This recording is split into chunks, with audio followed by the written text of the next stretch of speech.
Dans cette vidéo, nous allons regarder ensemble un documentaire que l'un de vous m'a envoyé. J'ai regardé quelques extraits, il y a pas mal de trucs qu'on va pouvoir remettre en question. Voyons tout ça ensemble tout de suite.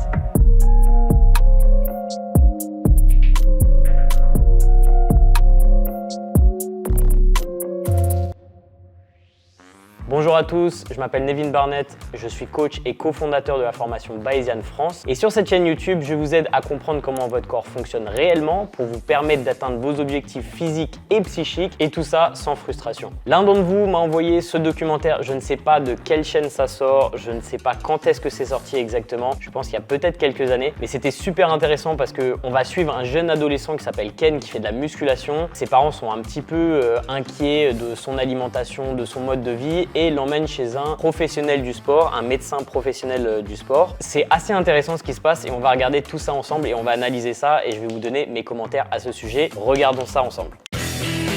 Abdos en acier, pectoraux saillants, des corps parfaits qui font rêver les jeunes. La musculation, est-ce un sport adapté à l'adolescence? Existe-t-il des risques pour la santé? Est-ce que la musculation est adaptée aux adolescents? Est-ce qu'il y a des risques?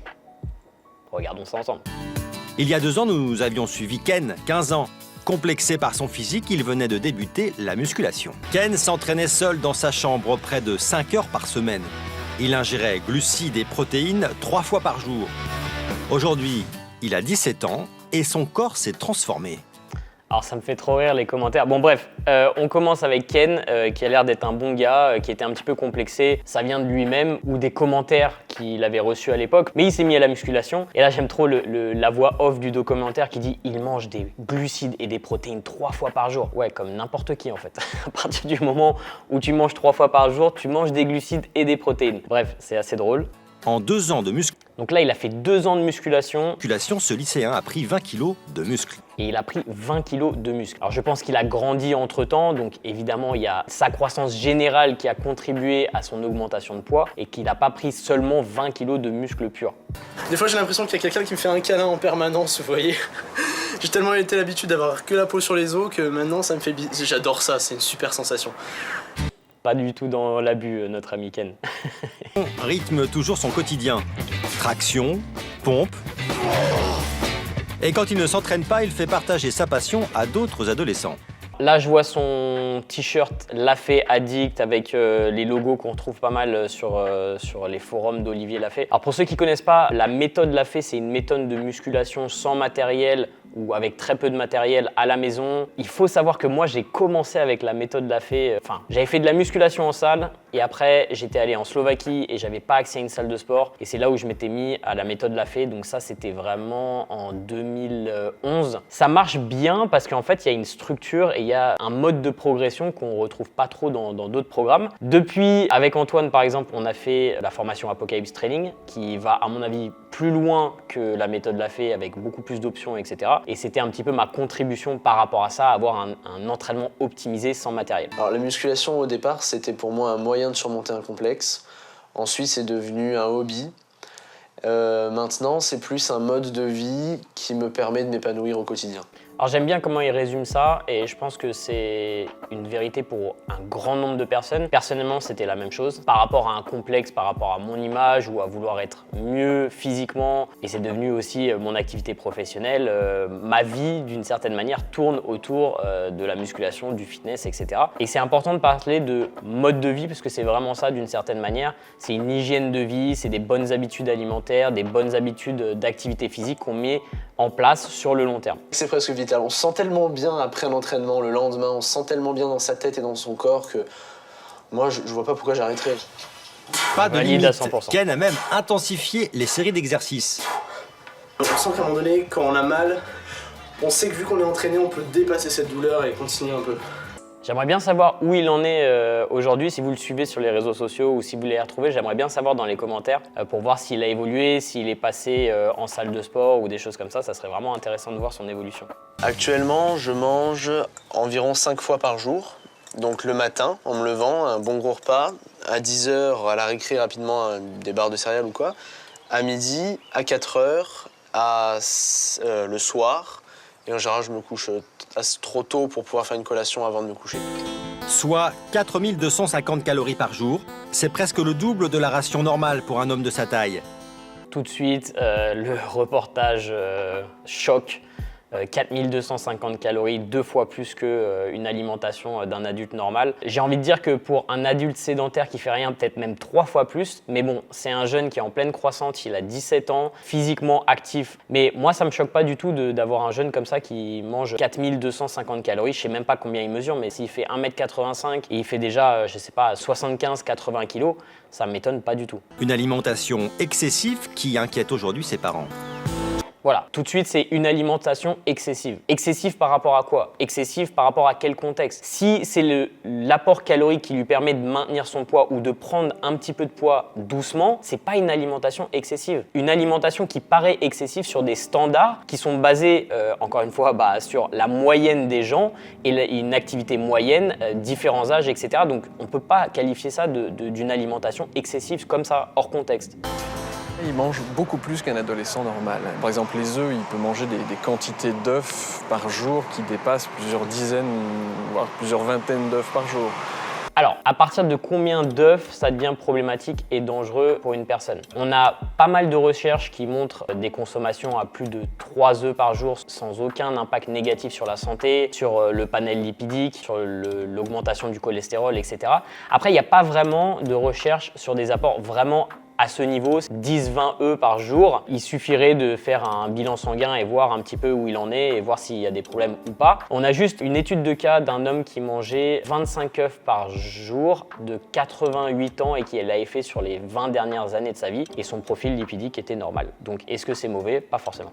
Ils ont pris rendez-vous avec Catherine Achard. Ce médecin encadre au quotidien des sportifs de haut niveau. Elle tient d'abord à évaluer si c'est un bon sportif. Elle teste son rythme cardio-respiratoire. Alors, on va évaluer si c'est un bon sportif dans un cabinet médical. C'est quand même une approche assez intéressante. La fréquence de repos est trop importante. Un sportif normal a entre 50 et 65 pulsations. Il avait 87. Mauvais entraînement, d'accord? Elle évalue. Tout de suite, mauvais entraînement, d'accord. Parfois, les gens comme ça me choque. Qu'ils soient dans des positions comme ça, dire ça devant un adolescent de 17 ans, etc., lui dire mauvais entraînement tout de suite, c'est super péjoratif. Elle prend son rythme cardiaque. L'ado, il a 17 ans, il est en train de faire une émission de télé avec forcément, ça le stresse. Il se met à poil devant les caméras, il doit y avoir 3 caméras dans le cabinet médical. Ok, 87, c'est vrai que c'est assez haut pour une fréquence cardiaque au repos, mais moi, j'aurais peut-être refait la mesure, peut-être m'assurer que voilà, tout allait bien, etc. Voilà, de dire direct, c'est un mauvais entraînement, je pense c'est un peu c'est limite quoi. Et ensuite la quantité de graisse et de muscles présents dans son corps. Donc ensuite elle lui fait prendre son poids et elle fait un test par impédance-métrie, j'imagine pour calculer ou estimer entre guillemets son pourcentage de masse grasse. À mon avis ça va être drôle. Corps. Sur le plan des bras, on peut mieux faire. Il y a quand même 19%, 20% de masse graisseuse. On peut mieux faire. Non mais franchement, c'est un scandale. On peut mieux faire parce que son résultat d'impédance-métrie montre 19% de masse grasse au niveau des bras, qui est basé encore une fois sur une estimation via impédance-métrie qui, franchement, à mes yeux, n'a absolument aucune légitimité. L'impédance-métrie, on fait passer un courant électrique dans le corps et ensuite on le compare à des données qui sont issues de ce que la marque a comme données utilisateurs basées sur d'autres systèmes de mesure de la masse grasse. Et en gros, c'est qu'une comparaison et du coup, la fiabilité va dépendre uniquement de la base de données de la société qui fait les machines. Le chiffre est une interprétation qui vraiment laisse à désirer. Il a plus de masse musculaire au niveau des bras et sans doute la machine le prend comme du tissu adipeux parce qu'il est peut-être hors norme par rapport aux adolescents de son âge avec autant de volume musculaire au niveau des bras et du coup, ça surestime son pourcentage de masse grasse à ce niveau-là. Lui dire comme ça peut mieux faire, à mon avis, pour un professionnel de santé, c'est un peu grave. C'est-à-dire quoi peut mieux faire? C'est-à-dire qu'il doit prendre plus de masse musculaire sur les bras, c'est-à-dire qu'il doit perdre la graisse de manière localisée sur ses bras. Qu'est-ce que ça veut dire exactement? Comme beaucoup d'adolescents qui s'essaient la musculation, il a joué à l'apprenti sorcier. Il a joué à l'apprenti sorcier. Le mec, il a pris des livres. Là, on a clairement la méthode Lafay au niveau de l'alimentation avec des exemples de repas, etc. par apport calorique total. C'est pas être un apprenti sorcier. Lui, il veut prendre du poids, donc il se dit il faut obligatoirement que je dépasse ma quantité de consommée de calories Oui, mais il faut quand même être logique avec son métabolisme. Ça peut entraîner des ballonnements. Il faut être logique avec son métabolisme. Bah, justement, il a une approche logique. Il veut prendre du poids, il veut être en surplus calorique, donc il mange plus que ses besoins. Pour moi, c'est totalement logique. Ton alimentation riche en œufs, mais qui dépasse tout entendement, ton foie a besoin de détoxifier. Et là, je pense qu'il est temps... Wow. Un professionnel de santé qui dit que ton foie a besoin de détoxifier. C'est le foie qui détoxifie l'organisme, donc enfin bref. Les protéines à 16 heures, non. Ça serait plus logique. Les protéines à 16 heures, non. Pourquoi? Figure d'autorité tout pourrie de quelqu'un qui ne sait même pas de quoi elle parle, c'est vraiment catastrophique. Une barre de chocolat, des fruits secs et éventuellement un gâteau, mais qui n'est pas chargé typiquement en protéines. On est d'accord? Ouais. C'est excessif quand t'as... Je kiffe sa réaction, genre il est en train de se dire exactement ce que je suis en train de me dire. Donc il a le droit de manger des gâteaux, des fruits et des barres céréales. Glucides, glucides, glucides, super. Pourquoi pas de protéines? On sait pas, elle l'a pas dit. Ah oui, pour détoxifier ou parce que il en mange trop. Mais trop basé sur quoi, on sait pas. Bah, le truc, c'est si vous me proposez un plan alimentaire qui m'arrive à 4250 calories pour un bon montant de protéines quand même, pour que je continue à grossir en muscle, moi je prends. Tout va bien. C'est un tueur. Ken, il a 17 ans, c'est un tueur, je kiffe. Moi, je voudrais d'abord que tu arrives à oublier les chiffres. C'est un excès, c'est une forme d'addiction. Excuse-moi, mais c'est une forme d'addiction. Alors, ça, c'est un point intéressant qui est mis en avant par le médecin, le fait de se détacher des chiffres. Entre guillemets, il y a un petit peu de vérité là-dedans, dans le sens où c'est vrai qu'il a 17 ans, il est aussi précis au niveau de son alimentation. Ça peut conduire vers des attitudes excessives, peut-être des troubles du comportement alimentaire, c'est une réalité. C'est vrai qu'il devrait se concentrer à manger potentiellement le plus possible à base d'aliments entiers, non transformés, riches en protéines parce qu'il veut progresser au niveau de sa croissance musculaire. Donc elle pourrait mettre en place, par exemple, une diète ad libitum avec des catégories d'exercices, en faisant attention qu'il consomme suffisamment de protéines à chaque repas pour être sûr de maximiser sa synthèse protéique. Bon, là, elle l'avertit par rapport à ça, voyons ce qu'elle lui dit. Que tu comprennes que... Il faut que j'ai la maîtrise et le contrôle permanent sur ce que je fais, sinon ma motivation, je la perdrai. Je vois pas le plaisir dans tout ça. Bah, moi, ce qui me semble étrange, c'est qu'il passe tellement de temps.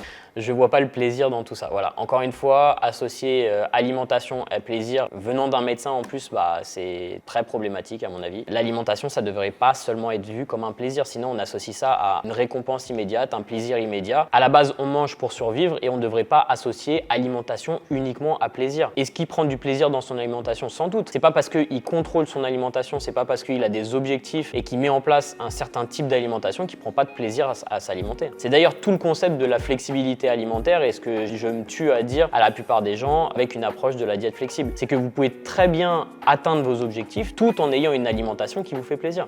Et il fournit tellement d'efforts dans son exercice de musculation qu'il n'a pas d'activité sportive de plaisir. Fini les collations hyperprotéinées. Ken a-t-il compris la leçon? Oh là là, la voix off. Ken a-t-il compris la leçon? Alors qu'il y a clairement une incompréhension entre le professionnel et lui. Lui qui a des objectifs et le professionnel qui ne l'accompagne pas dans l'obtention de ses objectifs, mais il lui dit juste arrête ce que tu fais et change ton mode de vie parce que ça ne correspond pas à mes standards. Voilà, c'est vraiment triste. Je pense que Ken a entendu pas mal de choses. Je vais améliorer un peu mon alimentation et ma pratique sportive en la diversifiant. 2 mois plus tard, qu'en est-il de ses bonnes résolutions? J'ai diversifié mes sources alimentaires. Je suis passé de 90 œufs par semaine à une vingtaine. Il mangeait quand même 90 œufs par semaine, c'est beaucoup. Surtout que tu peux diversifier effectivement ton apport en protéines et avoir d'autres sources comme du poisson, du poulet, des protéines d'origine végétale, etc. Je mange plus de poisson par exemple. On est toujours vigilant, hein, on est toujours en observation. Suite au rendez-vous médical, une autre bonne surprise. En seuil, tu préfères quoi, toi, le basket ou la muscu? Basket. La muscu, c'est qu'un complément. Pour moi, c'est pas... On peut pas faire ça totalement comme sport. C'est une bonne initiative qu'a pris Ken de venir faire un sport collectif parce que je trouve qu'il était un peu trop isolé dans son monde, sa musculation, son alimentation, etc. Il s'est mis donc au basket, ça va forcément l'aider avec sans doute son cardio, si son cardio était aussi mauvais que ce qu'on a vu, mais ça m'étonnerait vraiment que son cardio était si mauvais que ça, surtout à 17 ans. Donc j'aurais bien voulu en savoir plus à ce niveau-là. J'aimerais bien avoir votre avis, dites-moi ce que vous en pensez dans les commentaires. Bon, comme d'habitude, avec ce genre de reportage, reportage choc, on essaye de faire peur aux gens, peur à la pratique, peur d'être un petit peu différent de la norme. Je suis un petit peu déçu par l'approche du professionnel de santé sur l'aspect psychologique de comment elle s'adresse à Ken, comment elle l'aide dans sa démarche et elle lui donne pas vraiment des solutions qu'il peut vraiment mettre en place. C'est un petit peu décevant par rapport à ça. J'espère en tout cas qu'il n'a pas arrêté la musculation. J'espère aussi que cette vidéo vous a plu. Si c'est le cas, n'oubliez pas de liker, de lâcher un commentaire, de vous abonner et d'appuyer sur la cloche des notifications pour savoir quand je sors une prochaine vidéo. Et moi, je vous retrouve dans la prochaine. Ciao!